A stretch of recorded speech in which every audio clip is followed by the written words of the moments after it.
Hey guys, welcome. If you're new to our channel, I'm Jessica. I have 8 children ranging from preteen all the way down to newborn baby.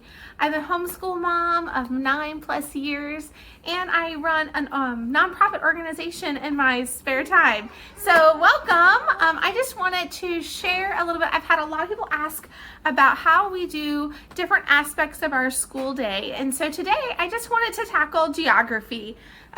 We tend to kind of lean more towards Charlotte Mason and a handful of our studies. And so one of them that we can do in family learning and we can corporately study together is geography. We also do this with history and Bible and morning basket and all those other options too, nature.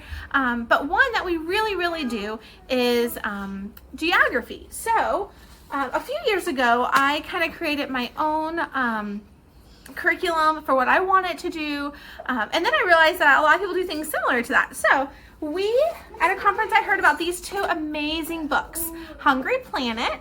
This book is so amazing. If you don't have it for your homeschool library, please get it. Your kids will love looking at it. It's just very eye-opening. So this is people around the world and what they eat. So let me see if I can find something specific. Yeah, hungry. So this is in Cuba. This is kind of like what a week's worth of groceries in Cuba. And so we can just kind of put it into what we do here in America and compare and contrast. Some of them are really interesting, and it's like, whoa, they just have like sacks of grain. I should have probably bookmarked them before I popped up here, but oh, this is a good one. So they just have different ones that, oh, I missed it.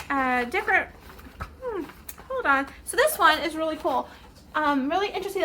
That's our week's worth of groceries, and it gives like a lot of information. The photographer, author spent time with these families, and so it just talks about that. And then the other one that I highly recommend for a geography study, if you don't have it, is Material World. And this is very similar to Hungry Planet. And they take one family from all over the world, and they take all the contents of their things and they lay it out. So this is one family's, all their content of their home, they bring to the front lawn, and they share it. Let's see, where is this one from?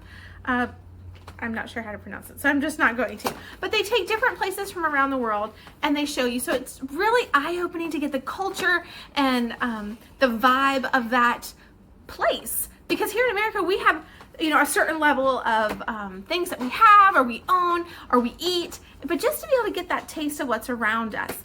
So I highly suggest, if you don't have these are great resources. There's also one I haven't received, but it's called something like Where I Sleep at Night, and it's from the eyes of children, and it's what their bedrooms look like around the world. That's on my wish list, so I'm hoping to get that one soon. So I took these and I made these my spine for geography. We do geography 1 time a week. This year it was our focus that year. So everything we did was wrapped around geography. All of our big family learning, when we would sit on the floor and we would spend that time together, it was about geography. So we would read one of these areas we talked about the 7 continents, 1 continent every month, and during those 4 weeks, those 4 Tuesdays, we would dig into 1 or 2 of the different areas of that continent. Depending on what was offered in these books, I would pull from that. I also had the kids color a map of that part of the world, and then we had a notebook and we glued it in, and then they would write facts or draw pictures about what they learned about. We opened an atlas and we'd say, okay, we live here. How do we get to this part of the world that we're talking about? Boat, airplane, walking, what would it look like? We live in North America, we live in the United States, so we talked about something in South America, we talked about what modes of transportation, and then we would pull the stories from these 2 books that would talk specifically about South America. And then we ended with kind of like a party at the end. We researched their food and what that would taste like and how to cook it. And so we did kind of at the end of that month, we decorated. I had found some really cool balloons and streamers from Oriental Trading that had flags from around the world, and we decorated it, and then we took the menu, we went and purchased it, we came home, we cooked it, and so then we tasted from that continent and a few of those different countries. I think for Germany we ate like pretzels and things like that. So it was just really, we not only got to taste it, but we got to read about it and be a part of it. I had my older kids read biographies from people around the world that were there, just kind of extra for his own. So then I took pictures, tons of pictures, and so I made a little book, and there's my little one looking in. But I made a book, and they colored, and all of that they drew or did, I would write about it. They would write about color and write about it, see? And then I bounded it. And so that was our geography for a year. It takes about 30 minutes because we like to dive deep, but we do it once a week. So it's so doable. If you have any questions, just reach out and ask. I would love to explain more. But I forgot, we also had these really cool animal cards. I think I got them from the dollar spot at Target. And on the back, it talks about like facts about the animals.